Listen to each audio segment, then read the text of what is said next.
ठीक है बच्चों, क्लास शुरू करते हैं अपनी। ओके, चलिए हमारे पास में ये क्वेश्चन दिया हुआ है, कुछ इलिस्ट्रेशन नंबर 9। इसके अंदर लिखा हुआ है कि ये हमारे पास में ट्रायल बैलेंस है और इस तरीके की ये इंफॉर्मेशन हमें गिवन है और नीचे क्लोजिंग स्टॉक दिया हुआ है। केवल ये पूरा का पूरा क्वेश्चन हमारे सामने है, तो हमें बनाना है अपने पास में ट्रेडिंग एंड P&L अकाउंट और बैलेंस शीट, तीनों चीजें हमें बनानी है। ठीक, ओके, तो देखते हैं कौन सी चीज कहाँ पे जाएगी। हमारे पास में दिया हुआ सबसे पहले कैपिटल आ जाएगा सर लाइबिलिटी साइड पे, बैलेंस शीट में लाइबिलिटी साइड में परचेज और सेल्स दी हुई है। इसमें डेबिट साइड पे जो दिया हुआ है ये परचेजेस है और क्रेडिट साइड पे जो दी हुई है ये सेल्स है। ठीक है जी, सेल्स का क्रेडिट बैलेंस होता है और परचेज का डेबिट बैलेंस होता है। तो ये कहाँ चली जाएंगी सर? ट्रेडिंग अकाउंट में चली जाएंगी, डेबिट एंड क्रेडिट साइड पे। ठीक है ना। Opening inventory sir trading account में चली जाएगी। Trade receivable and payable, trade receivable debtors हैं, ये हमारे बैलेंस शीट में एसेट साइड पे चले जाएंगे क्योंकि इनका डेबिट बैलेंस होता है। और ये लाइबिलिटी है, लाइबिलिटी साइड पे चली जाएगी। ठीक है, तो ये बैलेंस शीट में आएंगे दोनों चीजें। फिर लिखा 14% bank loan, loan taken at the end of year. Okay sir, ये हमारी लाइबिलिटी है। और ये लिखा हुआ 14% बैंक लोन, हमने at the end of year इसको लिया था, तो इसके ऊपर इंटरेस्ट हमें चार्ज करना चाहिए या नहीं करना चाहिए? बताइए। नहीं करना चाहिए। नहीं करना चाहिए क्योंकि सर लिखा हुआ है at the end of year. ठीक है ना। अच्छा, उसके बाद में ओवरड्राफ्ट लिखा हुआ है, overdraft taken at the end of year, ये भी हमारी एक लाइबिलिटी है सर, बैलेंस शीट में चली जाएगी। सैलरी हमारा एक एक्सपेंडिचर है, P&L अकाउंट में डेबिट साइड पे आ जाएगा। सैलरी हमारा एक इनडायरेक्ट एक्सपेंडिचर है। एडवर्टीजमेंट के साथ भी सेम ही चीज होने वाली है।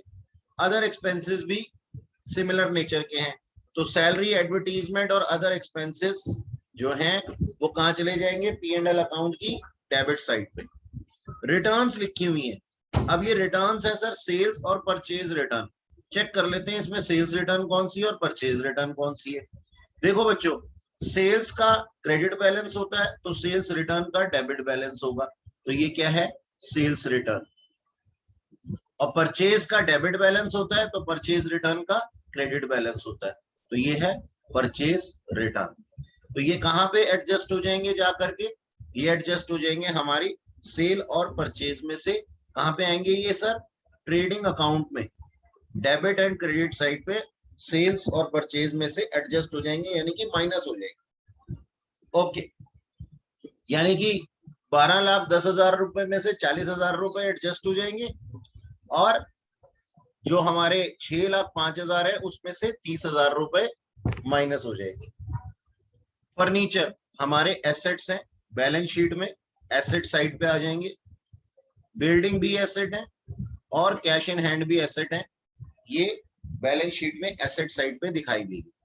क्लोजिंग स्टॉक 1,00,000 रुपए दिया हुआ है, 1,00,000 रुपए का क्लोजिंग स्टॉक, क्योंकि एडजस्टमेंट में गिवन है यानी कि out of trial balance given है, तो ये कहां आ जाएगा सर? ट्रेडिंग अकाउंट की क्रेडिट साइड पे एंड एसेट साइड पे, बैलेंस शीट।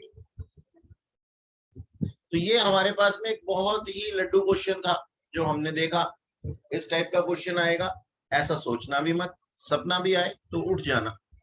ठीक है जी, तो ये हमारे पास में सारी चीजें हैं। आई होप आप लोगों ने इसको जो है नोट कर लिया होगा और इसी के ऊपर बेस्ड हमारी अकाउंट, जैसे कि हमने बोला, ये दिया हुआ है हमारा ट्रेडिंग अकाउंट। ट्रेडिंग अकाउंट में सब कुछ एडजस्ट करने के बाद में हमारे पास आ गया सर ग्रॉस प्रॉफिट 6,23,000 रुपए। ठीक है, जो जो चीजें जहां जहां पे बोली वो वहीं रखेंगे, तो यहाँ पे 6,23,000 रुपए का हमारा ग्रॉस प्रॉफिट आ जाएगा। और सर इस ग्रॉस प्रॉफिट को हम ट्रांसफर कर देते हैं, इस ग्रॉस प्रॉफिट को हम प्रॉफिट एंड लॉस अकाउंट पे ट्रांसफर कर देते हैं।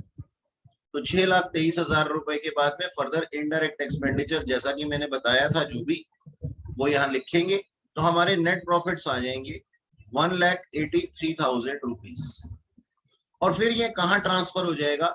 ये ट्रांसफर हो जाएगा सर, आप इसको ऐसा जरूर लिखेंगे बच्चों, ग्रॉस प्रॉफिट यहां लिखेंगे ट्रांसफर टू P&L अकाउंट, और यहां लिखेंगे ट्रांसफर्ड फ्रॉम ट्रेडिंग अकाउंट। हमें प्रॉपर फॉर्मेट फॉलो करना है कि ये कहां जा रहे हैं उसका पता भी बताना है हमारे, चाहे यहां बुक में लिखा है चाहे नहीं लिखा। ओके सर, अच्छा जी।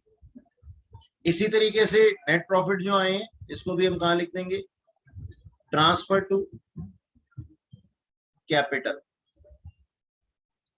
इन छोटी छोटी चीजों का ध्यान रखना है हम, ठीक है जी। 1,83,000 रुपीज, और ये हमारी बैलेंस शीट, ठीक है। सब कुछ जैसा बोला गया था वैसा लिखने के बाद हमने कैपिटल के अंदर ऐड कर दिया अपने नेट प्रॉफिट को, तो हमारी नेट कैपिटल इंक्रीज हो गई कितने से? 1,83,000 से, तो 10,53,000 हमारी क्लोजिंग कैपिटल हो गई। ठीक सर, ओके।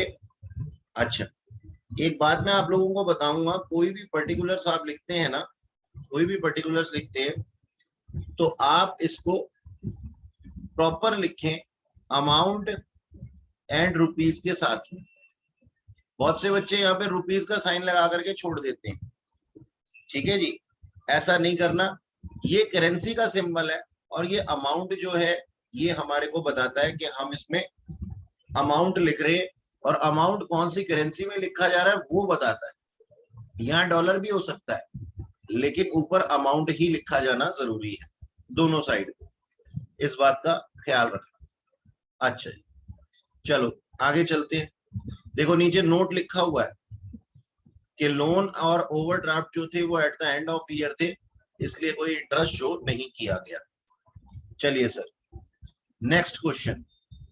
नेक्स्ट क्वेश्चन है हमारे पास में इलस्ट्रेशन नंबर 10, और यहाँ पे भी कुछ खास एडजस्टमेंट्स नहीं गिवन है।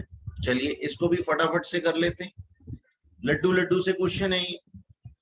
कैपिटल सर लाइबिलिटी साइड पे, सेल्स सर ट्रेडिंग अकाउंट की क्रेडिट साइड पे, ठीक है जी, और परचेजेस ट्रेडिंग अकाउंट की डेबिट साइड पे, ओपनिंग इन्वेंट्री ट्रेडिंग अकाउंट की डेबिट साइड पे, फ्रेट इनवर्ड यानी कि कैरेज इनवर्ड ट्रेडिंग अकाउंट की डेबिट साइड पे, सैलरी दी हुई है इनडायरेक्ट एक्सपेंडिचर है P&L अकाउंट की डेबिट साइड पे, other administrative expenses indirect expenses है P&L अकाउंट की डेबिट साइड पे।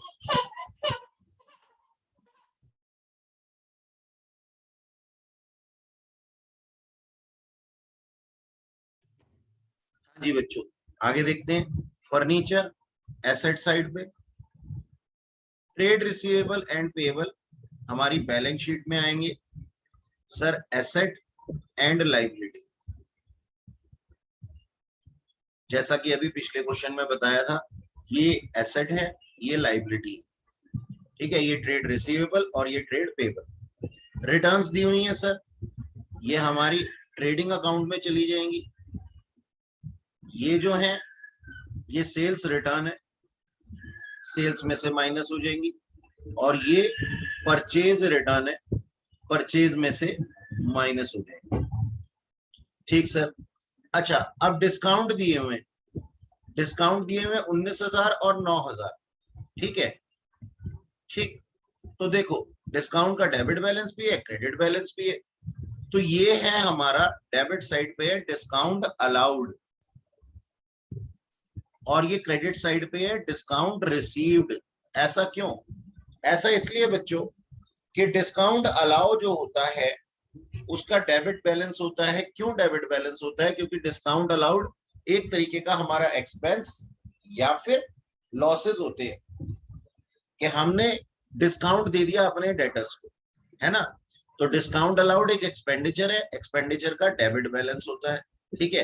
देखिए ऊपर यहाँ पे कुछ लिखा नहीं है, आप इसको ठीक कर लीजिए, लिख लीजिए, वरना कंफ्यूजन हो सकती है। ये डेबिट साइड है और ये credit side, okay.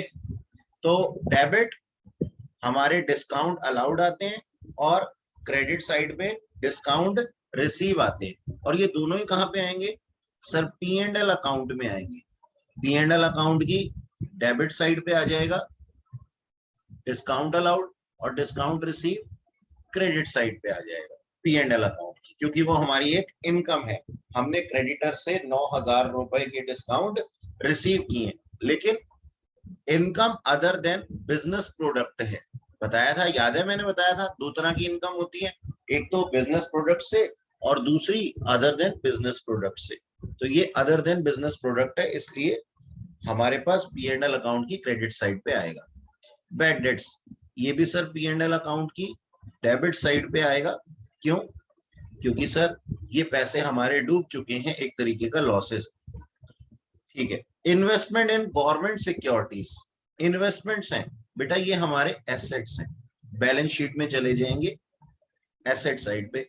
Cash in hand और कैश एट बैंक भी हमारे एसेट है, बैलेंस शीट में एसेट साइड पे चले जाएंगे। अब नीचे की इंफॉर्मेशन दी हुई है, क्लोजिंग इन्वेंट्री 1,80,000, एडजस्टमेंट दी हुई है। तो इसका हम क्या करेंगे sir, closing inventory trading account की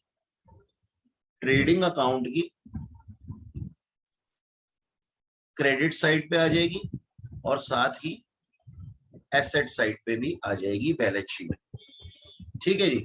फिर लिखा हुआ डेप्रिसिएशन ऑन फर्नीचर।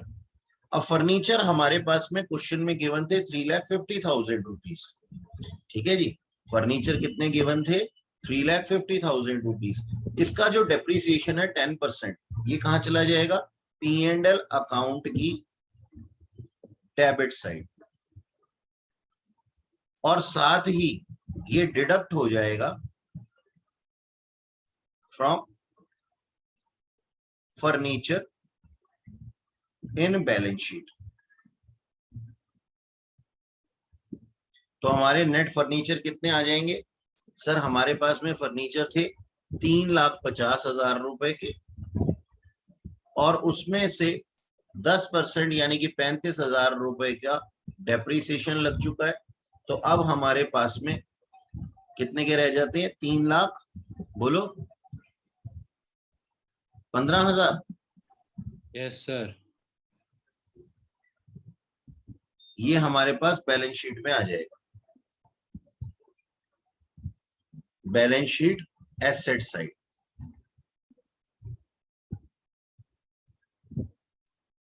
ओके, ये भी बहुत आसान क्वेश्चन था, 2 ही पॉइंट्स थे इसके अंदर, ठीक है ना। अच्छा, और इससे जुड़ा हुआ जो आंसर है वो ये दिया हुआ है यहाँ पे। इसको सब कुछ एडजस्ट करने के बाद ग्रॉस प्रॉफिट आ गए 5,62,000। इसको हम कहाँ ट्रांसफर कर देंगे sir? Transfer to P and L, और फिर ट्रांसफर्ड फ्रॉम ट्रेडिंग अकाउंट, और सारे के सारे एक्सपेंडिचर लिखने के बाद में और इनकम लिखने के बाद में हमारे नेट प्रॉफिट आ जाते हैं, जो कहां ट्रांसफर हो जाते हैं? Transfer to capital. और इधर अमाउंट जरूर लिखना, केवल रुपीस का साइन लगा के मत छोड़ना, ऊपर भी लिखा ही हुआ है क्या, ठीक है जी।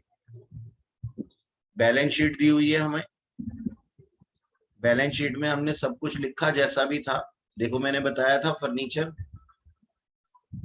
यही एडजस्टमेंट होनी, 3,15,000 आ जाता है।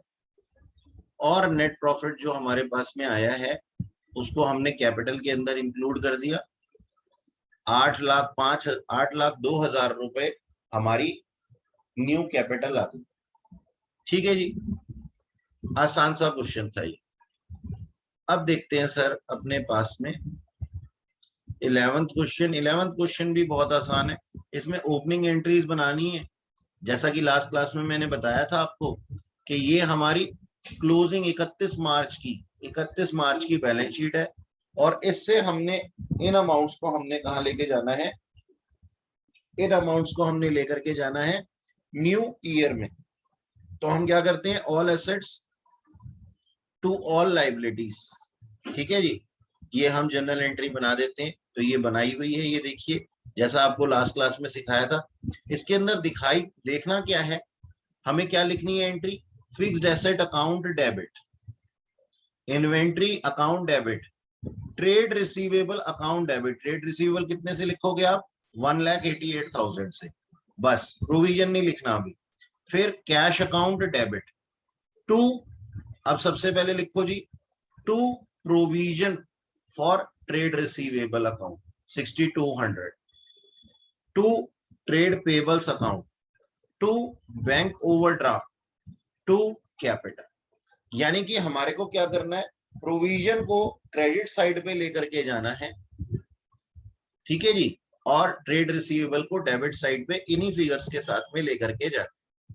तो हमारी सिंपल सी ये जनरल एंट्री बन जाती। आप देख सकते हैं जैसा कि मैंने कहा था, ट्रेड रिसीवेबल 1,88,000 से कोट किया गया है, और फिर क्रेडिट साइड पे प्रोविजन लिखा गया है 6,200 का।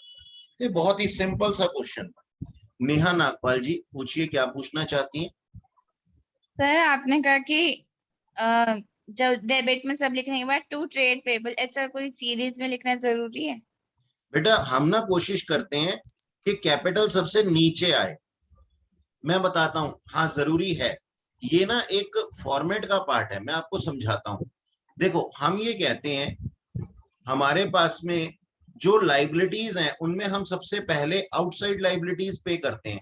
आप ये देखिए, ट्रेड पेबल आउटसाइड लाइबिलिटी है, बैंक ओवरड्राफ्ट आउटसाइड लाइबिलिटी है, प्रोविजन फॉर डाउटफुल डेट्स ये आउटसाइड लाइबिलिटी नहीं है, लेकिन हमने अपने लिए मेंटेन कर रखी है, और सबसे लास्ट में कैपिटल की लाइबिलिटी आती है। तो हम ये सीक्वेंस बना करके काम करते हैं, एक तरीके से सीक्वेंस बना करके काम करते हैं कि आउटसाइड लाइबिलिटी कौन सी है और इनसाइड लाइबिलिटी यानी कि इंटरनल लाइबिलिटी। ये बिजनेस की लाइबिलिटी जो कैपिटल है ना, ये बिजनेस की लाइबिलिटी है टुवर्ड्स ओनर, तो वो सबसे लास्ट में आता है। ठीक है जी, मेरी बात समझ में आई बेटा? ये सर, इसलिए ऐसा सीक्वेंस हम फॉलो करते हैं। चलिए आइए आगे चलते। इस क्वेश्चन के अंदर कुछ एडजस्टमेंट्स हैं और इसे करने में मजा आने वाला है। तो इस क्वेश्चन को करने का तरीका, आप लोगों के सामने ना बुक्स खुली रहनी चाहिए आपकी। ऐसा नहीं होना चाहिए कि आप सिर्फ मोबाइल लेकर के बैठे हुए हैं या फिर लैपटॉप लेकर के बैठे हुए हैं और जो मैं दिखा रहा हूं वही। आप जो मैं दिखा रहा हूं उसको अपनी बुक में चेक कीजिए, ठीक है, बुक में चेक कीजिए कि हाँ सर मैं इस पॉइंट पे ये काम करूंगा, ठीक। और बुक पे लिखना नहीं है, आंसर वहां पे लिखना है अपने कॉपी में। चलो जी स्टार्ट करते हैं इस क्वेश्चन को। ऐसे क्वेश्चन को करने का तरीका क्या है, सबसे पहले तो इसको थोड़ा सा छोटा कर लो, ठीक है, ताकि ये पूरा दिखाई दे। अभी भी पूरा दिखाई नहीं दे रहा, ठीक है, ये हमारे सामने फिर भी विजिबल है। हमने क्या किया सर, इस क्वेश्चन को करने का तरीका ये, पहले आप एडजस्टमेंट्स पढ़ेंगे और हर एडजस्टमेंट के हिसाब से जिस भी पॉइंट पे एडजस्टमेंट है ना उस पर टिक लगा देंगे, ठीक है। तो ये सारे पॉइंट्स क्या हैं ये हमने अभी नहीं पढ़े, लेकिन हम सबसे पहले पढ़ते हैं सर एडजस्टमेंट्स को, और एडजस्टमेंट्स में देखने के बाद में हम ना टिक लगा देंगे। चलो एडजस्टमेंट पढ़ेंगे पहले। ये एडजस्टमेंट्स हैं हमारे पास, ठीक। सबसे पहली एडजस्टमेंट है डेप्रिसिएशन ऑन बिल्डिंग, ठीक है। एक तो मुझे बिल्डिंग के ऊपर टिक लगाना है, फर्नीचर एंड फिक्सचर के ऊपर टिक लगाना है, ठीक है जी। चलो टिक भी बाद में लगाएंगे, पहले हम पढ़ लेते हैं इसको। लिखा हुआ है डेप्रिसिएशन। ध्यान से सुनना अब इस चीज को, जल्दी में मत रहना, इस क्वेश्चन के साथ में जल्दी का कोई काम नहीं है क्योंकि हम समझ रहे हैं इसको, ठीक है। डेप्रिसिएशन बिल्डिंग पे लगेगा कितना, 5%, ठीक है सर। 5% बिल्डिंग पे डेप्रिसिएशन लगा देंगे और वो कहां चला जाएगा, प्रॉफिट एंड लॉस अकाउंट के डेबिट साइड पे चला जाएगा और बिल्डिंग में से माइनस हो जाएगा, ओके। फर्नीचर के साथ में भी सेम चीज होने वाली है 10% के लिए। अब यहाँ पे एक लाइन लिखी हुई है बेटा, जरा ध्यान से पढ़ना इसको। क्या लिखा है ये? One steel table purchased during the year for 14,000 rupees was sold for same price, but the sale proceed were wrongly credited to sales account। Sir ये wrongly क्यों लिखा है? मैं बताता हूं। देखो लिखा हुआ है कि हमने ना एक स्टील टेबल परचेज की थी ड्यूरिंग द ईयर 14,000 रुपए की, और उसको हमने बेच दिया 14,000 रुपए में ही। लेकिन हम इसको है ना गलती से जो है वो कहां लेकर के चले गए? सेल्स अकाउंट में लेकर के चले गए। सर गलती क्या है? गलती ये है कि सेल्स अकाउंट में लेकर के चले गए, तो हमें से सेल्स अकाउंट में नहीं लेकर के जाना चाहिए था। देखो बेटा मेरी ध्यान से बात सुनो, हमारे पास बिजनेस के अंदर है ना दो टाइप्स की आइटम होती हैं, ध्यान से सुनना। हमारे पास बिजनेस के अंदर दो टाइप्स की आइटम्स होती हैं।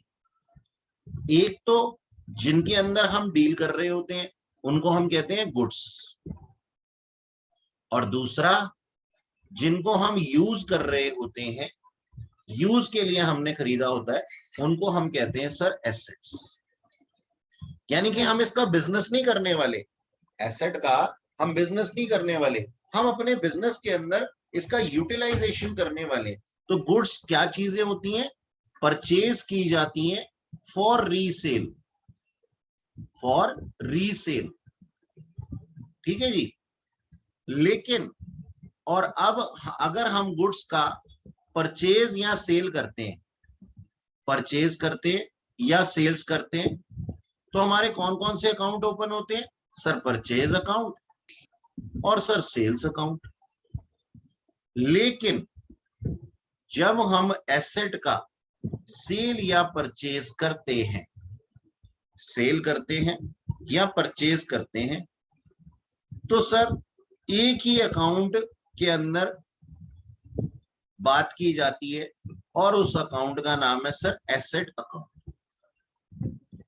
अब हमने यहां गलती क्या की है? हमने सेल तो किया है एसेट का सेल किया है, उसको आना कहां चाहिए था? एसेट अकाउंट में आना चाहिए था। हमने डाल कहां दिया? सेल्स अकाउंट में डाल दिया। तो हमने गलती कर दी ना? हाँ सर गलती कर दी। तो अब हमें क्या करना पड़ेगा इसका सुधार करने के लिए? सर सबसे पहले तो मुझे इस स्टील टेबल को सेल्स में से निकालना माइनस करना पड़ेगा। हाँ जी बिल्कुल सही, ठीक है जी। मुझे क्या करना पड़ेगा? अपने स्टील टेबल को जो है वो सेल्स में से माइनस करना पड़ेगा, ठीक। तो वहां पे लिख दो बेटा अपने पास बुक पे, चाहे बुक पे ही लिख दो, माइनस फ्रॉम सेल्स। तो सेल्स इफेक्ट हो जाएगी हमारे पास, सेल्स इफेक्ट हो जाएगी हमारे पास में 14,000 रुपए से, ठीक है जी। ओके, लिखा आप लोगों ने?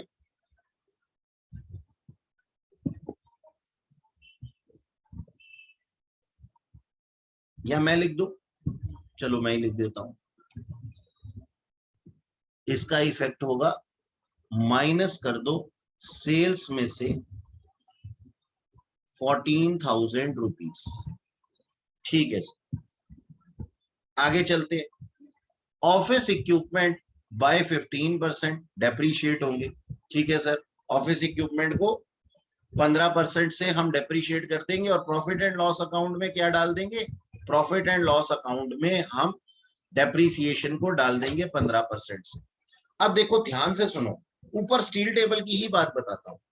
अगर सोचो क्वेश्चन के अंदर ये लिखा हुआ होता कि 14,000 रुपए की खरीदी थी लेकिन हमने इसे 13,000 रुपए में बेचा था, यानी कि सेम प्राइस की जगह 13,000 रुपए लिखा होता, तो बेटा फिर जो 1,000 रुपए का लॉस आता ना, वो भी P&L अकाउंट की डेबिट साइड पे रिकॉर्ड कर दिया जाता, ठीक है। लेकिन ऐसा लिखा नहीं है, तो नो प्रॉफिट नो लॉस यहाँ पे हमें हुआ है। केवल समझाने के लिए मैंने आप लोगों को बताया, ठीक है जी। नेक्स्ट पढ़ते हैं, क्या लिखा है यहाँ पे? लिखा है purchase of a typewriter during the year for ₹40,000 has been debited to purchase account. Oh my god, ये आप क्या करते हो? ठीक है, आपका अकाउंटेंट कैसा है? परचेज अकाउंट के अंदर एसेट को डाल दिया, सेल्स अकाउंट के अंदर एसेट की अमाउंट को डाल दिया, इसको नौकरी से निकालो।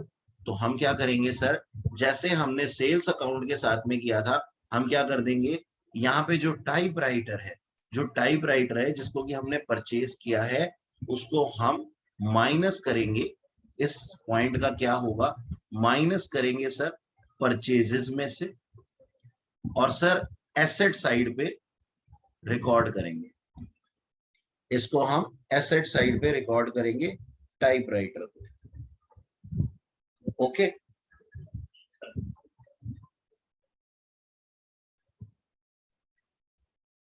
And asset side recording.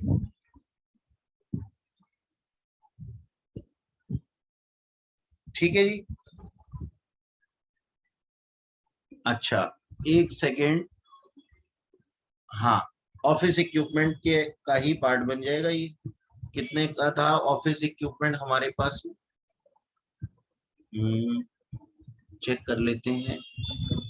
ये रहा ऑफिस इक्विपमेंट, 1,60,000 रुपए था।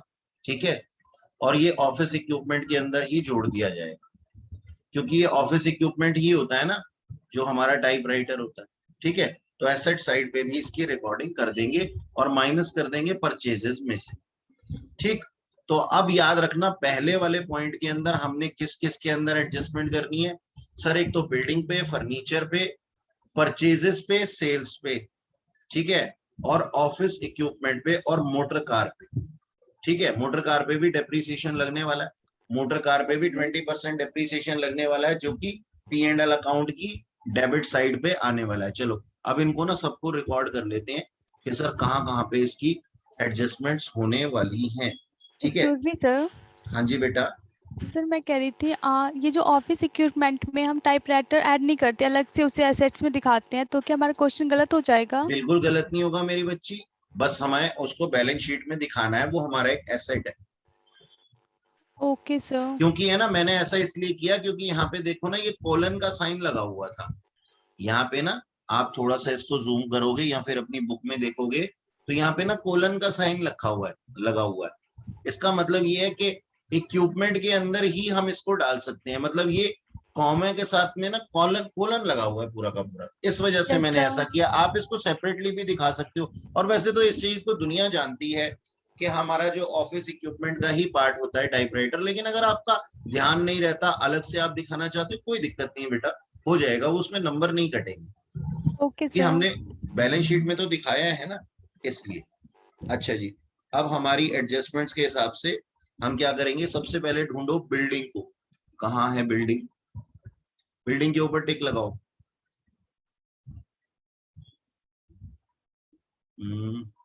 मुझे इसके अंदर बिल्डिंग क्यों नहीं दिखाई दे रही? सर ऊपर ही है, ऊपर ही सर ऊपर है। यही तो फर्क होता है। सर मोटर कार के ऊपर है। ऑफिस के बाद का नीचे।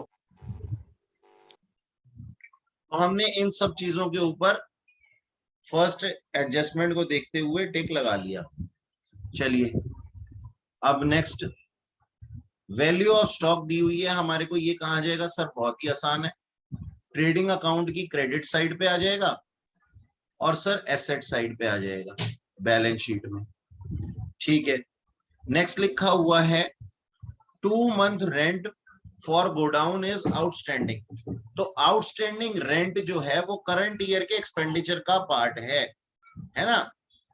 तो ये कहा जाएगा सर, P&L अकाउंट में ऐड हो जाएगा रेंट के अंदर, यानी कि एडजस्टमेंट में लिखा हुआ है, इसका मतलब हम इसको लगाना भूल गए थे। आउटस्टैंडिंग था तो करंट ईयर। अब सर ये क्लोजिंग आउटस्टैंडिंग है, ये कैसे पता लगेगा? ये देखो ऊपर क्या लिखा हुआ है, फॉर द ईयर एंडेड 31 मार्च 2020।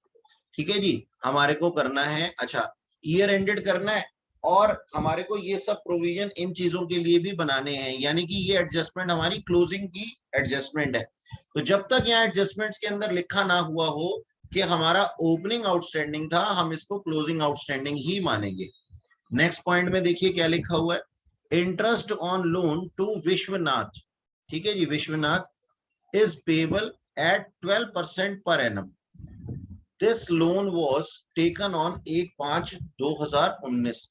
तो लोन फ्रॉम विश्वनाथ या फिर लोन टू विश्वनाथ होगा कुछ यहाँ पे, ठीक है जी।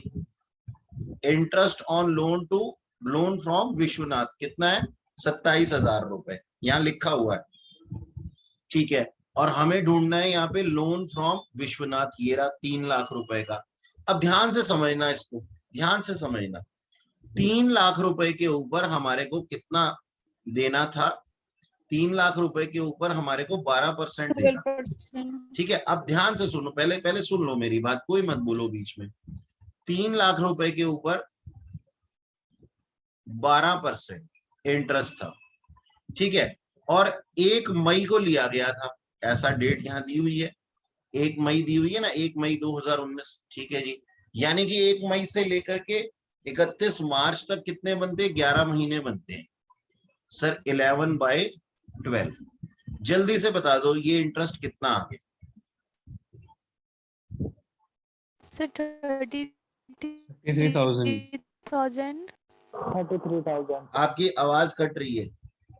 सर 33,000। 33,000, अच्छा ठीक है, 33,000। और यहाँ पे हमारे पास में interest on loan from Vishwanath कितना दिया हुआ है, ये देखो सबसे लास्ट में 27,000। इसका मतलब ये है कि 33,000 रुपए इंटरेस्ट बनता था और 27,000 रुपए, ठीक है जी। हमने लोन लिया था ना विश्वनाथ से, तो 27,000 रुपए हम पे कर चुके थे और रिमेनिंग क्या था, आउटस्टैंडिंग था। कितना, 6,000 रुपए आउटस्टैंडिंग था, ठीक है। तो अब हम क्या कर देंगे इसको, अब हम सिंपली एक काम करेंगे सर, 33,000 रुपए तो कहां आ जाएगा, P&L अकाउंट की डेबिट साइड पे आ जाएगा। और ये जो आउटस्टैंडिंग वाला अमाउंट है ये हमारी लाइबिलिटी साइड पे आ जाएगा, बैलेंस शीट, ठीक है जी। तो 27,000 रुपए ना लिख करके हम P&L अकाउंट में 33,000 रुपए लिखेंगे, क्योंकि इंटरेस्ट कितना बनता था, 33,000 रुपए, ठीक है जी। ओके, ये लिखा हुआ है, ये करते हैं हम, इस तरीके से करते हैं। तो यहाँ पे हम टिक लगा लेते हैं sir, interest on loan to Vishwanath पे रेड पेन से, ताकि हमें करते समय याद रहे कि इस पे भी एक एडजस्टमेंट है, ठीक सर। आगे चलते हैं, आगे देखते हैं क्या लिखा हुआ है। लिखा हुआ है provision for bad debts is to be maintained at 5% of salary debtors, ठीक है सर, हम बना देंगे। लेकिन आप लोगों को मैं ध्यान दिला दूं पहले से कि sir provision for doubtful debts बनाने के लिए हमारे को क्या क्या चीजें पहले डिडक्ट करनी पड़ती है, ध्यान से देखना। हमें बनाना है प्रोविजन फॉर डाउटफुल डेट्स, तो हमें चाहिए सर डेटर्स, सबसे पहले चाहिए डेटर्स। इसके अंदर से आप माइनस कर दीजिए बैड डेट्स। कौन से वाले सर, एडजस्टमेंट वाले, ट्रेडिंग वाले मत कर दीजिएगा, ठीक है। और माइनस कर दीजिए अगर कोई सेल्स रिटर्न हुई है तो सेल्स रिटर्न भी माइनस कर दीजिए, यानी कि डेटर्स में से पहले सेल्स रिटर्न फिर बैड डेट्स माइनस कर दीजिए, ठीक है। और फिर जो अमाउंट आ जाएगा उसके ऊपर आप प्रोविजन फॉर डाउटफुल डेट्स बनाएंगे, प्रोविजन फॉर डाउटफुल डेट्स बनाएंगे ऑन ये वाले अमाउंट के ऊपर, ठीक है सर, जो भी अमाउंट आ जाएगा, ठीक। अब अगर प्रोविजन फॉर डिस्काउंट की भी बात होती तो फिर हम प्रोविजन फॉर डिस्काउंट इस अमाउंट के ऊपर बनाते, तो हम क्या करेंगे sir, provision for discount on this amount, और फिर ये नेट डेटर्स आ जाते हमारे बैलेंस शीट में लिखने के लिए, ठीक है जी। ये सीक्वेंस हमें फॉलो करना है, ठीक है। तो अब जो जो चीजें यहाँ पे दी हुई होंगी हम उस तरीके से यहाँ पे काम करेंगे। अब यहाँ पे लिखा हुआ है प्रोविजन फॉर डाउटफुल डेट्स बनाने हैं, तो प्रोविजन फॉर डाउटफुल डेट्स बनाने के लिए हमारे पास में अगर क्वेश्चन के अंदर कोई सेल्स रिटर्न होगी तो वो माइनस हो जाएगी, कोई एडजस्टमेंट में अगर बैड डेट्स होंगे तो वो माइनस हो जाएंगे, और रिमेनिंग के ऊपर हम प्रोविजन फॉर डाउटफुल डेट्स बना सकते हैं, जो कि कहाँ आ जाएंगे सर, P&L अकाउंट की डेबिट साइड पे आ जाएंगे। ठीक है जी, इस तरीके से हम काम करते हैं। तो कितने बनाने, 5% बनाने। ठीक है सर, बना देंगे प्रोविजन फॉर डाउटफुल डेट्स। अच्छा जी, इसके बाद दिया हुआ है हमारे पास में insurance premium include 40,000 paid towards proprietor life insurance policy. क्या इंश्योरेंस प्रीमियम में ओनर की लाइफ इंश्योरेंस पॉलिसी पे जो अमाउंट है वो पे किया जाना चाहिए था? नहीं सर, ओनर का इंश्योरेंस प्रीमियम जो होता है वो ओनर का इंश्योरेंस प्रीमियम उसकी पर्सनल ऑब्लिगेशन होता है। तो पर्सनल ऑब्लिगेशन बिजनेस से आपने पे कर दी, तो ये 40,000 रुपए की हम क्या मान लेंगे सर, ड्रॉइंग्स मान लेंगे, ड्रॉइंग्स मान लेंगे। और इस वजह से ये क्या हो जाएगा, ये सर माइनस हो जाएगा फ्रॉम कैपिटल। ठीक है जी, और साथ में क्या ट्रीटमेंट होगा, और साथ में जो इंश्योरेंस प्रीमियम दिया हुआ होगा हमें, जो इंश्योरेंस प्रीमियम हमें दिया हुआ होगा उसमें से भी 40,000 रुपए डिडक्ट कर देगी, क्योंकि इंश्योरेंस प्रीमियम के अंदर हमने इंक्लूड कर दिया था 40,000 रुपए, जो कि हमारा बिजनेस एक्सपेंस नहीं था। तो हमारा बिजनेस एक्सपेंस क्या हो जाएगा, घट जाएगा। कितने से, 40,000 रुपए से। बिजनेस एक्सपेंस नहीं था, क्यों, क्योंकि हमने उसको ड्रॉइंग्स माना है, वो उसकी पर्सनल ऑब्लिगेशन है।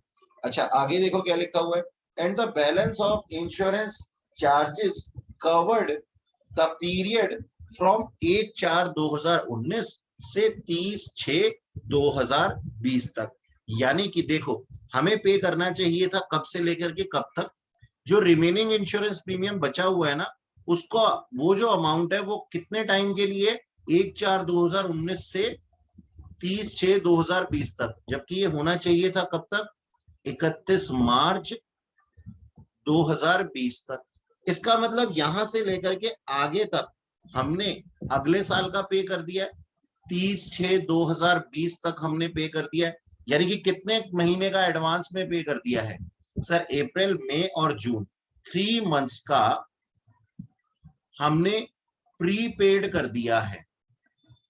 तो ये प्रीपेड क्या होता है, हमारा एसेट होता है।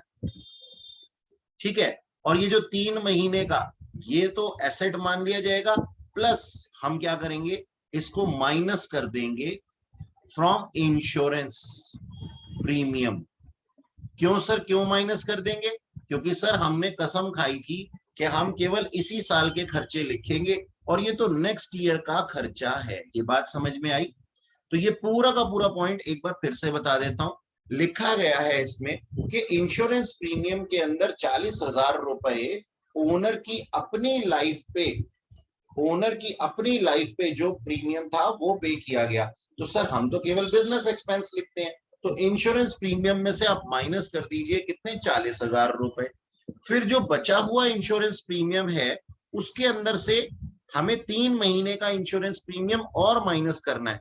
क्यों, क्योंकि वो 3 महीने का प्रीपेड था, तो प्रीपेड इस साल का तो नहीं होता, नेक्स्ट ईयर के लिए होता है, तो हमें तो सिर्फ इस साल के खर्चे लिखने होते हैं।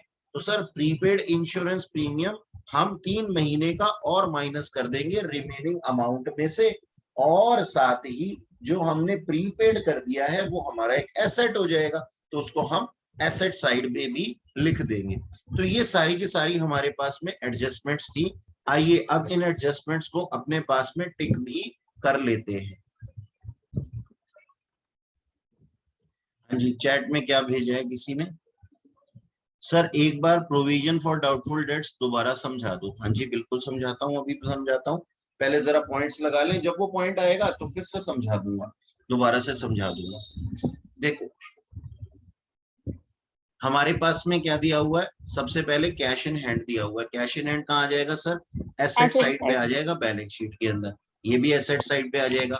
और सर डेटर्स, हाँ, अब देखो नेहा नागपाल जी का डाउट आ गया सामने, डेटर्स के अंदर है। बेटा मैंने आपको ये बताया था, कोई भी चीज होगी ना डेटर्स के अंदर, हमें प्रोविजन फॉर डाउटफुल डेट्स कैसे बनाने हैं। मैं इस क्वेश्चन की बात नहीं कर रहा, मैं सारे क्वेश्चंस की बात कर रहा हूं। आप एक सीक्वेंस फॉलो करोगे। देखो मेरे बच्चे, हमारे पास में ना डेटर्स दिए हुए होंगे इन ट्रायल बैलेंस, ठीक है सर, ओके। हम इसमें से माइनस कर देंगे सबसे पहले तो सेल्स रिटर्न। सेल्स रिटर्न को माइनस कर दीजिए। क्यों? क्योंकि सर जो हमारा डेटर था उसको हमारा माल पसंद नहीं आया, तो उसने ये अमाउंट वापस कर दिया, तो अब इसकी वो पेमेंट तो करेगा नहीं। ठीक है सर। सेल्स रिटर्न करने के बाद में हमारे पास में कुछ बैड डेट्स होते हैं, कुछ बैड डेट्स होते हैं। तो ये हमारे कौन से डेटर्स आ जाते हैं? ये हमारे डेटर्स आ जाते हैं सर, डेटर्स आफ्टर रिटर्न। ठीक है जी। अब जिन लोगों ने मेरा पैसा देना है, जिन लोगों ने मेरा पैसा देना है, उन लोगों में से कुछ लोगों ने मेरे पैसे डुबा दिए, बैड डेट्स कर दिए, बैड डेट्स कर दिए। ठीक है जी। और ये कौन से वाले बैड डेट्स हैं? एडजस्टमेंट वाले बैड डेट्स हैं। क्योंकि जो ट्रायल बैलेंस वाले बैड डेट्स होते हैं वो तो ऑलरेडी एडजस्टेड होते हैं डेटर्स में से। ठीक है, तो हम क्या कहते हैं, बैड डेट्स इन एडजस्टमेंट दिए हुए होंगे, उसको हमें माइनस कर देना है। ठीक है सर। अब ये क्या आ गए मेरे पास में, डेटर्स आफ्टर बैड डेट्स। यानी कि ये अच्छे वाले लोग हैं, लेकिन अच्छे वाले लोगों पे ना मेरे को विश्वास नहीं रहा। क्यों? क्योंकि मेरे पास में ना एक बार धोखा हो चुका है। कहाँ धोखा हो चुका है? देखो ये धोखा हो चुका ना मेरे साथ। ठीक है, तो सर मेरे को है ना अभी भी इनको अच्छा कहने में डर लगता है। तो मैं क्या कहता हूं, ये सब अच्छे नहीं है, इनके अंदर से कुछ लोग अभी भी बुरे हो सकते हैं। तो उन बुरे लोगों पे जिन पे मेरे को शक है, उनके ऊपर मैं प्रोविजन बनाता हूं, प्रोविजन फॉर डाउटफुल डेट्स। मतलब पहले आप बैड डेट्स माइनस करेंगे, फिर डाउटफुल डेट्स का प्रोविजन बनाएंगे। गलती से अगर आपने पहले प्रोविजन बना दिया ना तो काम खराब हो जाएगा। इस वजह से काम खराब हो जाएगा, क्योंकि सर जो पैसे डूब चुके हैं उनके ऊपर हम शक कैसे कर सकते हैं डूबने का? वो तो पक्का ही डूब चुके हैं ना। तो हम प्रोविजन फॉर डाउटफुल डेट्स बनाते हैं बैड डेट्स के बाद में। ठीक है sir. Provision for doubtful debts, अब मैं क्या करता हूं, इसके अंदर ना कुछ अमाउंट्स डाल देता हूं जिससे कि आपको और इजी हो जाए। ठीक है, अब मैं इस क्वेश्चन के डाटा के हिसाब से नहीं चल रहा हूं, ध्यान रखना, मैं अपना ही एग्जांपल बना रहा हूं। मान लो मेरे डेटर्स थे कितने के? मेरे डेटर्स थे सर 5 लाख रुपए के, जो ट्रायल बैलेंस में गिवन थे। इसमें से मेरी सेल्स रिटर्न हो गई सर 20,000 रुपए की, तो 4,80,000 रुपए के मेरे पास में डेटर्स आ गए। फिर मेरे पास में बैड डेट्स दिए हुए हैं एडजस्टमेंट वाले, मान लो कितने, 80,000 रुपीज दिए हुए हैं, तो उसको भी डिडक्ट कर दूंगा। ठीक है सर। अब मेरे पास में अमाउंट आ जाता है 4 लाख रुपए। इन 4 लाख में से 5% लोगों के ऊपर मुझे शक है, तो मैंने इस 4 लाख के ऊपर भी 5% का डाउटफुल डेट्स का प्रोविजन बना दिया। 4 लाख रुपए के ऊपर कितना हो गया? ये 20,000 हो गया मेरे ख्याल, है ना? ठीक है जी, 20,000 रुपए का प्रोविजन और बन गया। अब जो आ जाएंगे ना, ये मेरे पास में आ जाएंगे बच्चे गुड डेट्स। ठीक है, अब ये आ जाएंगे मेरे पास में गुड डेट्स। ये अच्छे लोग हैं, गुड डेटर्स। कितने के गुड डेटर्स आ गए मेरे पास में? सर मेरे पास गुड डेटर्स आ गए हैं 3,80,000। अब ये जो मेरे गुड डेटर्स है ना, ये मेरे से है ना कभी कभी डिस्काउंट मांगते हैं। कहते हैं सर हम तो आपकी पेमेंट वेल ऑन टाइम कर रहे हैं ना, हमारा इतना अधिकार नहीं बनता कि आप हमें कुछ डिस्काउंट दे दें। तो मैंने कहा हाँ हाँ ठीक है, तो अब मैं प्रोविजन बनाता हूं फॉर डिस्काउंट। लेस कर देंगे सर, प्रोविजन फॉर डिस्काउंट। कितने के ऊपर बना दूं? सर 3,80,000 रुपए के ऊपर बना दूं। कितना परसेंट? लेट से मैं कहता हूं 10% बना दो, चलो ठीक है जी। 3,80,000 के ऊपर कितना बन गया? 38,000। और ये आ जाएंगे डेटर्स, बता दो मेरे को माइनस करके कितने आ जाएंगे, जल्दी बता दो। ये debtors to be shown in balance sheet, मुझे बता नहीं रहे हो तुम। सर 342। 3,42,000। 42,000 yes sir. ठीक है जी, 3,42,000। अब ध्यान से सुनो मेरी बात को। क्या कभी ऐसा हो सकता है पहले डिस्काउंट दे दूं? नहीं सर, पहले अच्छे डेटर्स को तो सामने आने दो। और अच्छे डेटर्स कब सामने आएंगे? जब sir provision for doubtful debts भी माइनस हो जाएगी। तो सीक्वेंस हमेशा यही रखना है। अच्छा चलो, अगर ये सारी की सारी चीजें हमें क्वेश्चन में दी हुई हो तो सर फिर कौन सी चीज कहां पे आएगी? देखो जी, सेल्स रिटर्न जो है हमारे पास, सेल्स रिटर्न में से, सेल्स में से माइनस हो जाएगी। ठीक है, तो ये कहां पे आ जाएगी सर? ट्रेडिंग अकाउंट की क्रेडिट साइड पे जो हमारे पास सेल्स दी हुई है उसमें से माइनस हो जाएगी। ठीक है सर, ट्रेडिंग अकाउंट की क्रेडिट साइड पे माइनस हो जाएगा सेल्स में से ये 20,000 रुपया। ठीक है सर, बैड डेट्स एडजस्टमेंट वाले कहां चले जाएंगे? सर P&L अकाउंट की डेबिट साइड पे। Okay sir, provision for doubtful debts कहां चले जाएंगे? सर P&L अकाउंट की डेबिट साइड पे। सर प्रोविजन फॉर डिस्काउंट कहां चले जाएंगे? सर P&L अकाउंट की डेबिट साइड पे। और ये कहां आ जाएगा? सर ये तो लिखा ही है, बैलेंस शीट में आ जाएगा एसेट साइड पे। ठीक है जी, ये सारी चीजें हमारे पास में होंगी, ये सारी हमारी चीजें यहां पे होंगी। ये P&L अकाउंट की डेबिट साइड पे जाएगा, क्यों? क्योंकि ये एक तरीके का लॉस है।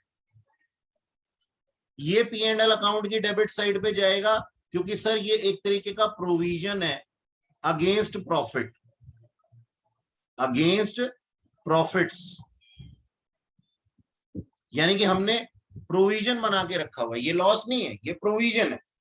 और ये कहां से बनाया है? हमने अपने प्रॉफिट से बनाया है, इस साल के प्रॉफिट से बनाया है। तो प्रॉफिट्स के लिए हमारे पास में इनकम आती है। ठीक है, अच्छा ये प्रोविजन फॉर डिस्काउंट ये क्या है? सर ये भी एक तरीके का प्रोविजन है अगेंस्ट प्रॉफिट, लेकिन मैं इसको क्या कहता हूं? मैं इसको कहता हूं सर ये एक तरीके का सेलिंग एंड प्रमोशनल एक्सपेंस के लिए काम होता है। तो ये भी एक प्रोविजन है, लेकिन ये कहां काम आता है? सेलिंग एंड प्रमोशनल एक्सपेंस के लिए, एज एन एडवर्टीजमेंट, क्योंकि डिस्काउंट देने से ना हमारे सेल्स इंप्रूव होती है। ये सारी चीजें हमारे पास में जो है सारा का सारा, मतलब डेटर्स का पॉइंट इन सारे पॉइंट्स के बाहर जा ही नहीं सकता, मैक्सिमम इतनी ही एडजस्टमेंट हो सकती है। ये है सर, इसको आप नोट कर लो, मैं कहूंगा। हाँ जी, अब इस क्वेश्चन के हिसाब से देखते हैं इसको। सबसे पहले हमने क्या लिख लेना है सर? नोट्स लिख लेने हैं। ये नोट लिखना है हमने। ये नोट के अंदर क्या लिखा है हमारे पास कि सर अगर कोई सेल्स रिटर्न दी हुई है एडजस्टमेंट के अंदर तो हमारे डेटर्स जो हो जाएंगे ना वो डिक्रीज हो जाएंगे। मतलब कि सेल्स रिटर्न का इफेक्ट किसके ऊपर पड़ेगा? डेटर्स के ऊपर भी पड़ेगा अगर सेल्स रिटर्न एडजस्टमेंट में गिवन है तो। और अगर सेल्स रिटर्न जो है वो ट्रायल बैलेंस में गिवन है तो इसका मतलब डेटर्स जो है ना वो ऑलरेडी एडजस्टेड थे, डेटर्स ऑलरेडी एडजस्टेड थे। और बैड डेट्स भी अगर ट्रायल बैलेंस में गिवन है ना तो उसका मतलब है कि वो बैड डेट्स में से ऑलरेडी एडजस्टेड थी, यानी कि डेटर्स जो थे वो ऑलरेडी एडजस्टेड थे। यानी कि जो bad debts in trial balance given है ना वो माइनस हो चुके हैं डेटर्स में से, तभी डेटर लिखे गए हैं। तो ये तीन चीजें हम ध्यान में रखेंगे, तीन चीजें हम ध्यान में रखेंगे। और हमारे क्वेश्चन के अंदर क्या दिया हुआ है? हमारे क्वेश्चन के अंदर दिए हुए हैं sir bad debts in trial balance. ठीक है जी, हमारा ओल्ड प्रोविजन दिया हुआ है और हमें कुछ न्यू प्रोविजन बनाना है। तो देखो हमारे पास में ओल्ड प्रोविजन दिया हुआ था 30,000 रुपीज का, जिसके अगेंस्ट जो कि राइट ऑफ हो गया कितने से? 20,000 रुपीज से। 20,000 रुपीज से राइट ऑफ हो गया क्योंकि हमारे पास में बैड डेट्स भी दिए हुए। अब हमारा न्यू प्रोविजन कितने का है? न्यू प्रोविजन है हमारे पास में 43,000। 43,000, जो कि कितने के ऊपर आता है? 8 लाख। डेटर्स कितने दिए हुए हैं हमारे? 8,60,000। 8,60,000। 8,60,000 का 5% हम बना देते हैं तो ये आ जाता है सर 43,000। ये मेरा न्यू प्रोविजन है, ये मेरा न्यू प्रोविजन है। तो सर इस साल मेरे पास में कितने के प्रोविजन बनाए गए बाय P&L अकाउंट? ये मेरी बैलेंसिंग फिगर आ जाती है। कितनी आ जाती है बच्चों, बताना। ये बैलेंसिंग फिगर कितनी आ जाएगी? 33,000। कितना? 33,000। 33,000 रुपीज। और ये कहां चली जाएगी सर? P&L अकाउंट में डेबिट साइड पे। P&L अकाउंट की डेबिट साइड पे ये चली जाएगी। ठीक है जी।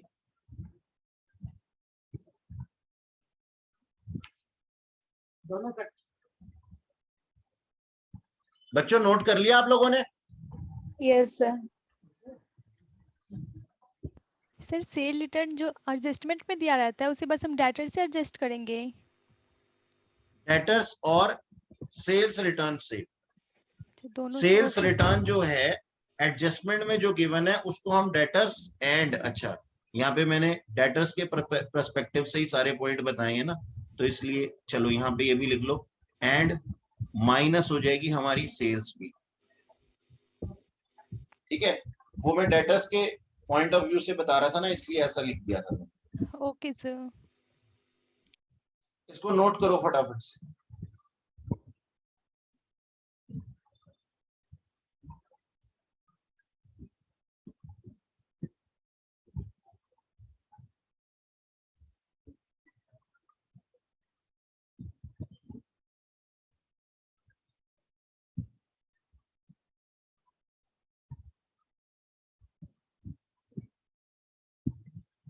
ठीक है जी, चलो अब शुरुआत से देखते हैं।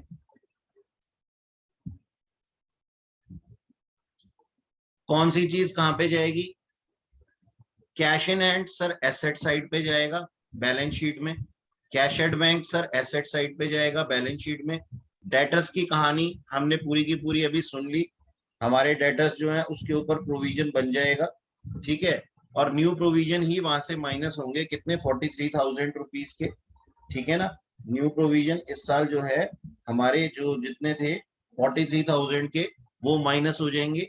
तो ये हमारे पास एसेट साइड पे चला जाएगा आफ्टर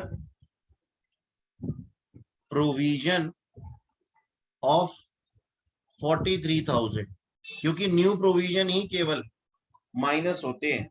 तो यहाँ पे हमारे पास में डेटर्स कितने के? 8,60,000 रुपए के। इसमें से माइनस हो जाएंगे 43,000, और इन 43,000 को P&L अकाउंट में मत लिख देना, क्योंकि P&L अकाउंट में कितने आने वाले हैं सर? 33,000 आने वाले हैं। अभी समझाया हमने, ठीक है ना। इसका मतलब हमने एडजस्टमेंट कर दिया ओल्ड माइनस न्यू वाला, जो पॉइंट हमने लास्ट क्लासेस में देखा था। तो यहाँ पे ये कितना आ जाता है? 8,60,000 माइनस 14,000, 8,17,000 रुपीज। ओके, नेक्स्ट है हमारे पास में ओपनिंग स्टॉक की आ जाएगा ट्रेडिंग अकाउंट की डेबिट साइड पे। Furniture and fixture depreciation minus करने के बाद आ जाएगा। अब मेरे को स्पेस चाहिए, मैं इसको यहां से हटा देता हूं। आई होप आप लोगों ने इसको नोट कर लिया होगा। ठीक है जी,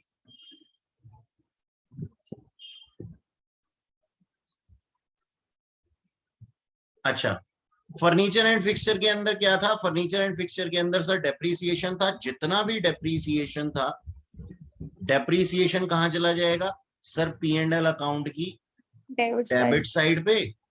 and after depreciation, and after minus करके डेप्रीसिएशन, ये कहां आ जाएगा सर? अमाउंट एसेट साइड पे आ जाएगा। ठीक है, अब जितना भी डेप्रीसिएशन होगा वो माइनस कर लीजिएगा 2,14,000 रुपए में से। सेम अमाउंट क्या होना है? सेम पॉइंट होना है फर्नीचर। ऑफिस इक्विपमेंट के साथ नहीं, ऑफिस इक्विपमेंट के अंदर एक चीज और थी यहाँ पे हमें ऐड करना था कितना, 40,000 रुपए का टाइपराइटर, है ना।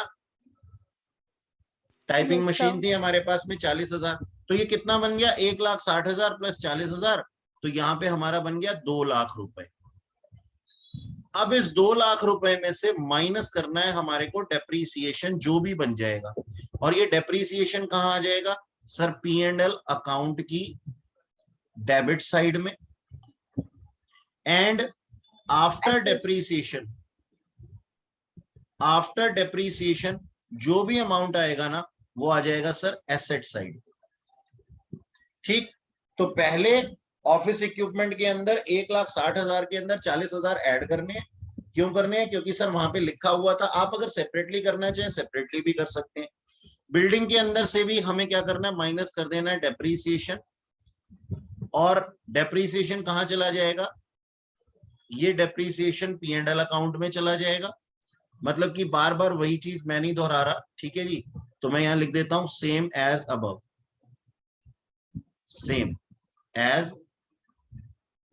फर्नीचर। डेप्रीसिएशन कहां चला जाएगा, P&L अकाउंट की डेबिट साइड पे चला जाएगा, और आफ्टर डेप्रीसिएशन जो भी अमाउंट आएगा वो एसेट साइड पे चला जाएगा। मोटर कार के साथ में भी सेम ही पॉइंट होना है, मोटर कार के साथ में भी सेम होना है। तो मैं लिख देता हूं सेम एज बिल्डिंग। सैंड्री क्रेडिटर्स दिए हुए हमारे को, कितने के दिए हुए हैं, 4,30,000 रुपए के। ये कहां चले जाएंगे, ये सर लाइबिलिटी साइड पे। क्या डेबिट साइड, कौन कह रहा है डेबिट साइड? नहीं, लायबिलिटी बोली हूँ। अच्छा लाइबिलिटी बोला। अच्छा, लोन फ्रॉम विश्वनाथ, ये हमारी एक लाइबिलिटी है, और इसके साथ में हमारा एक आउटस्टैंडिंग इंटरेस्ट भी है ना। याद है मेरे को शायद 6,000 रुपए का था, प्लस आउटस्टैंडिंग। तो इसको टोटल को लिखता हूं मैं यहाँ पे, इसके अंदर अलग से ही दिखा देना, मतलब इसके नीचे ही हमें ऐड कर देना है इसके अंदर आउटस्टैंडिंग इंटरेस्ट, जो कि कितना था, 6,000 रुपए था। और ये टोटल अमाउंट यानी कि 3,06,000 रुपए, ये कहां आ जाएगा सर, लाइबिलिटी साइड पे आ जाएगा। ठीक है, इसको भगा देते हैं हम यहां से। नोट्स को आपने नोट कर लिया होगा ये।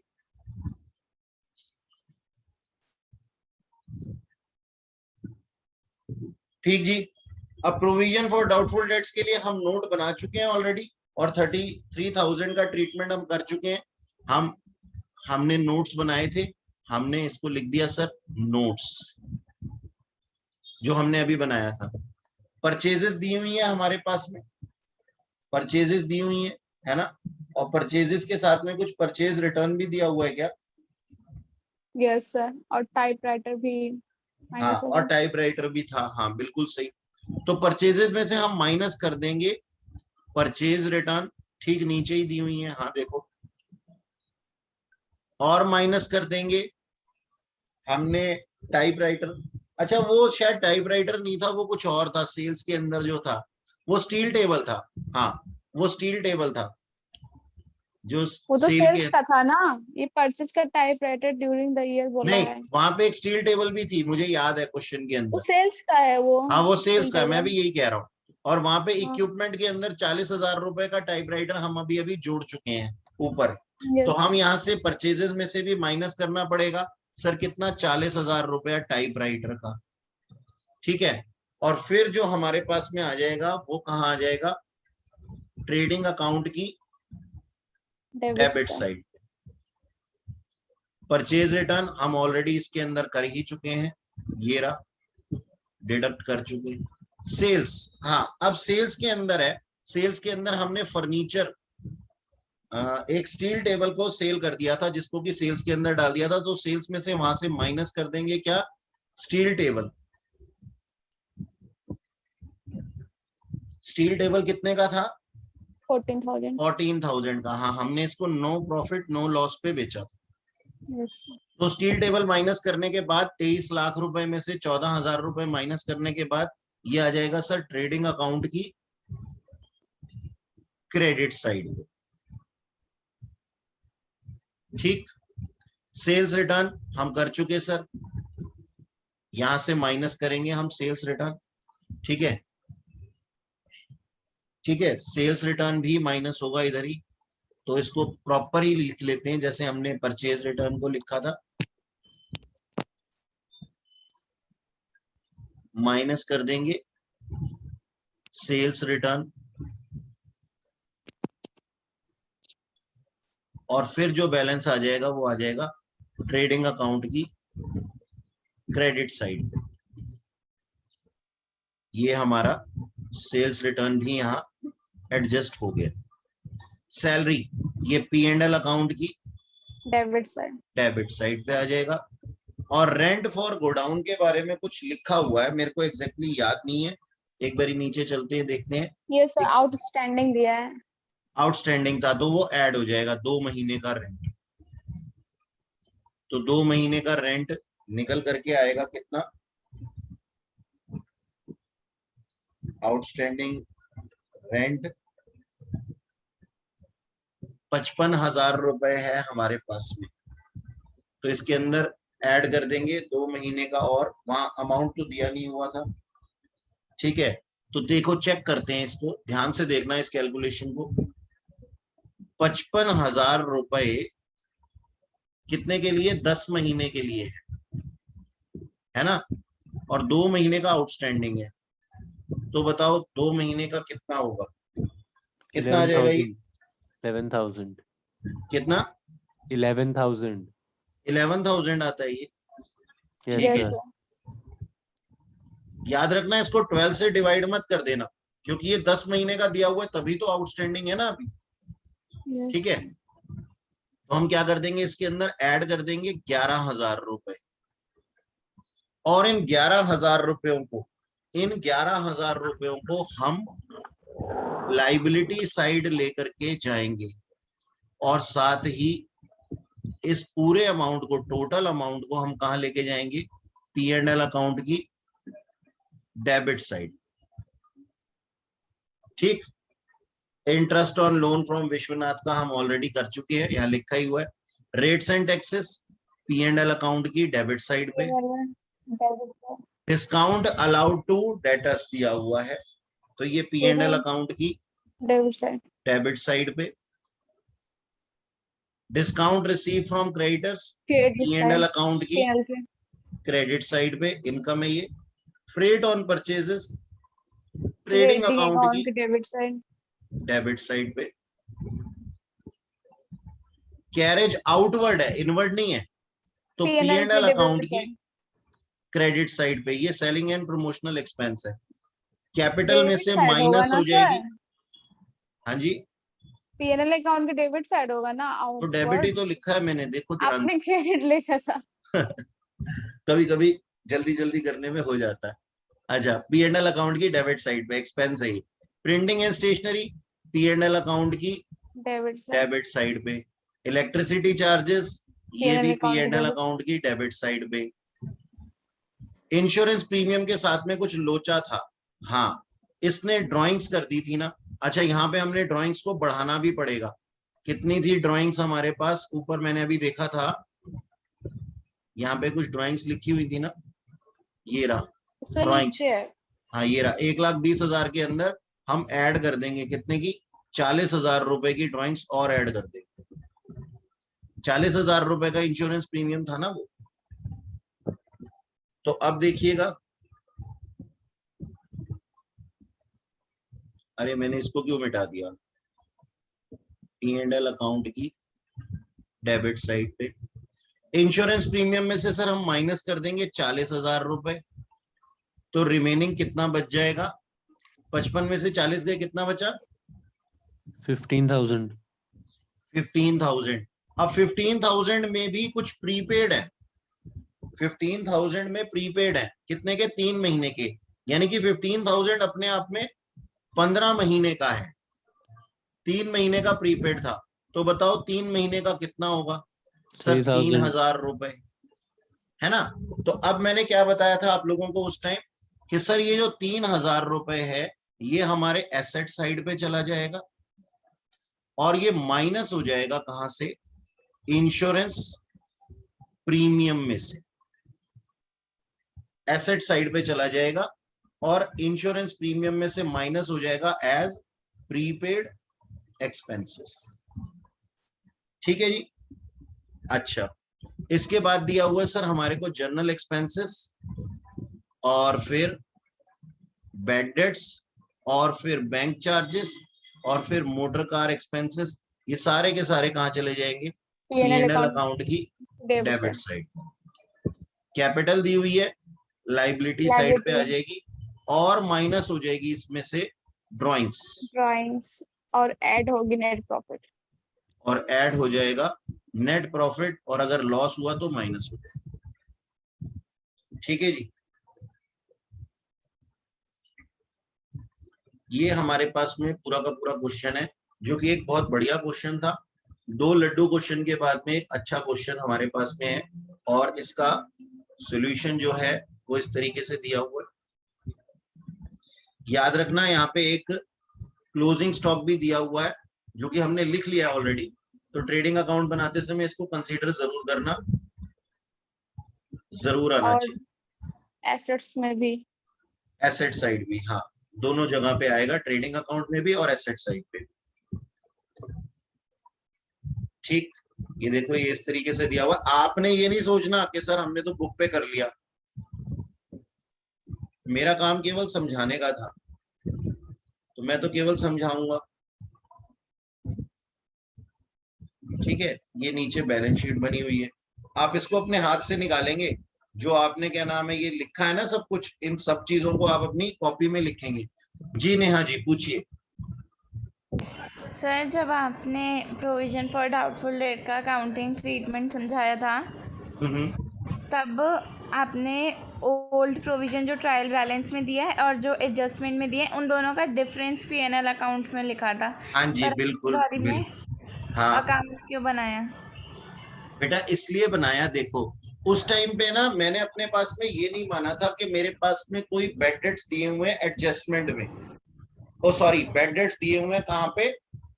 जब मैंने पिछली क्लासेस में समझाया था ना, तब हमारे पास में मैंने ये नहीं माना था अपने पास कि मेरे पास में ट्रायल बैलेंस के अंदर बैड डेट्स दिए हुए हैं। लेकिन मेरे इस क्वेश्चन के अंदर है ना ट्रायल बैलेंस के मेरे पास में बैड डेट्स दिए हुए हैं, ट्रायल बैलेंस के अंदर बैड डेट्स दिए हुए हैं। देखो मैं समझाता हूं आपको, ध्यान से समझना मेरी बात को। इसको हटाते हैं यहां से, देखो मैं समझाता हूं कि मैंने ऐसा क्यों किया। मैं एक काम कर सकता था, आप देखो जो भी आपको कन्वीनियंट लगे ना, ये मेरा सिस्टम 1 है और ये मेरा सिस्टम 2 है। ठीक, आप दोनों ही तरीके से जो आपको अच्छा लगे, चाहे उस दिन वाला चाहे आज वाला, जो भी आपको अच्छा लगे उस तरीके से आप कर सकती हैं। ठीक है, ये देखो ये मेरा एक provision for doubtful debts account.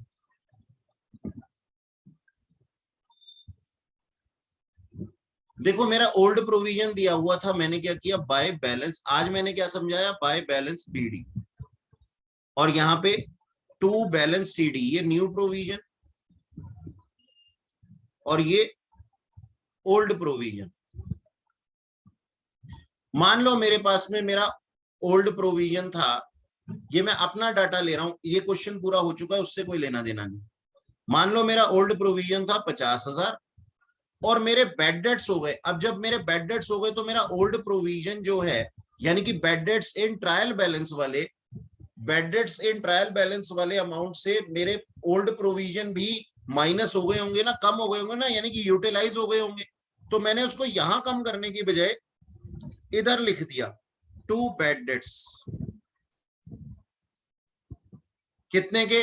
मान लो 10,000 रुपए के। और अब मैंने न्यू प्रोविजन बना दिया अपने डेटर्स के ऊपर।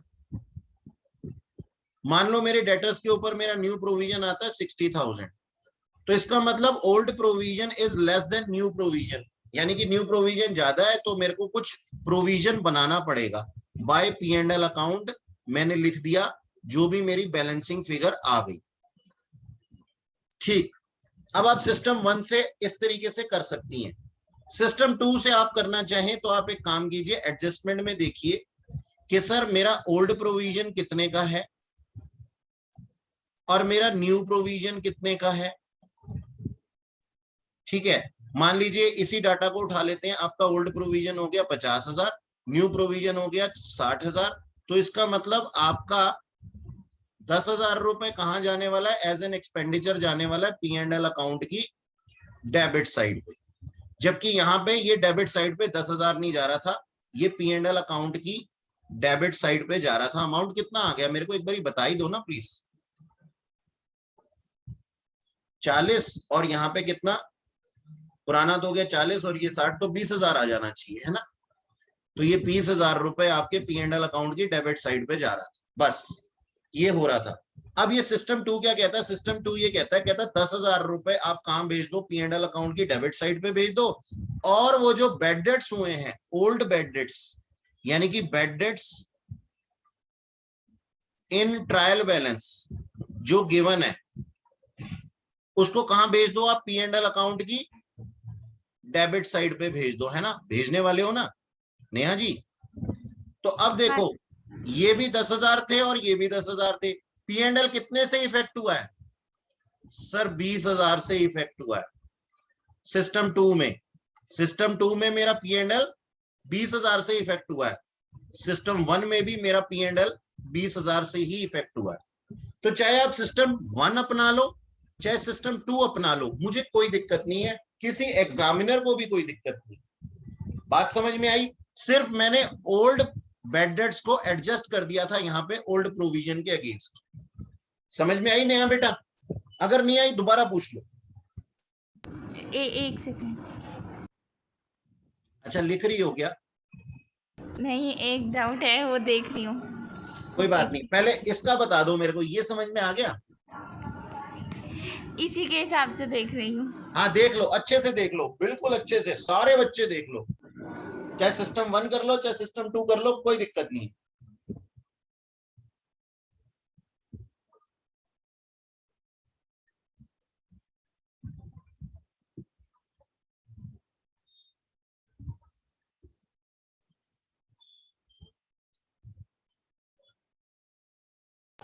आ गया सर। आ गया, हाँ जी। बत्ती जली। हाँ हाँ अच्छा, चैट में किसी ने कुछ लिखा है, दीपिका तिवारी जी कह रही हैं सर प्रोविजन एंड लाइबिलिटीज और कंटेंजेंट लाइबिलिटी में क्या डिफरेंस है। मैडम और थ्योरी नहीं बता रहा मैं अभी यहाँ पे, ठीक है, अब मेरा मन मानेगा भी नहीं बताए बिना। प्रोविजंस और लाइबिलिटीज, प्रोविजन क्या होते हैं, प्रोविजन हमारे अपने एसेट्स के अगेंस्ट हो सकते हैं या होते हैं, या फिर प्रोविजन किस लिए होती है, गुल्लक होती है, फ्यूचर में अगर हमें कोई खर्चा करना है उसके लिए। लेकिन जो लाइबिलिटी होती है ना, लाइबिलिटी का मतलब आउटसाइडर लाइबिलिटी भी हो सकती है। अब हम बिजनेस पॉइंट ऑफ व्यू से क्रेडिटर को भी लाइबिलिटी कह सकते हैं और प्रोविजन फॉर डाउटफुल डेट्स को भी लाइबिलिटी कह सकते हैं, प्रोविजन फॉर डेप्रिसिएशन को भी लाइबिलिटी कह सकते हैं, ठीक है जी, हम इनको लाइबिलिटी कह सकते हैं। लेकिन ये जो प्रोविजन है ना, ये एक ऐसी लाइबिलिटी है जो हमें किसी को देने नहीं जाना होता, ये हम प्रोविजन बना देते हैं फॉर अ स्पेसिफिक पर्पस, तो ये हमें बाहर किसी को देने नहीं जाना, हमें सिर्फ बिजनेस पॉइंट ऑफ व्यू से एज अ लाइबिलिटी कंसीडर करना है। लेकिन क्रेडिटर, हाँ हमें बाहर देने जाना है, बाहर वाले को पैसा देना है, तो लाइबिलिटी के अंदर प्रोविजंस इंक्लूड होते हैं क्योंकि बिजनेस पॉइंट ऑफ व्यू से देख रहे हैं हम, इस वजह से। अच्छा अब आपने पूछा कि लाइबिलिटीज और कंटेंजेंट लाइबिलिटी में क्या डिफरेंस होता है। कंटेंजेंट लाइबिलिटी का मतलब होता है विच मे और मे नॉट अराइज, और कंपनीज एक्ट कहते हैं कि जो कंटेंजेंसी होती है ना जितनी भी, इसको फुटनोट में दिखाई देना चाहिए। यानी कि मान लो दीपिका और मेरा ना झगड़ा चल रहा है, दीपिका तिवारी जी का और दिवाकर तंवर का झगड़ा चल रहा है एक लैंड को लेकर के, और वो लैंड मैं कहता हूं मेरी बिजनेस लैंड है, दीपिका जी कहती है नहीं वो मेरी लैंड है, ठीक है जी।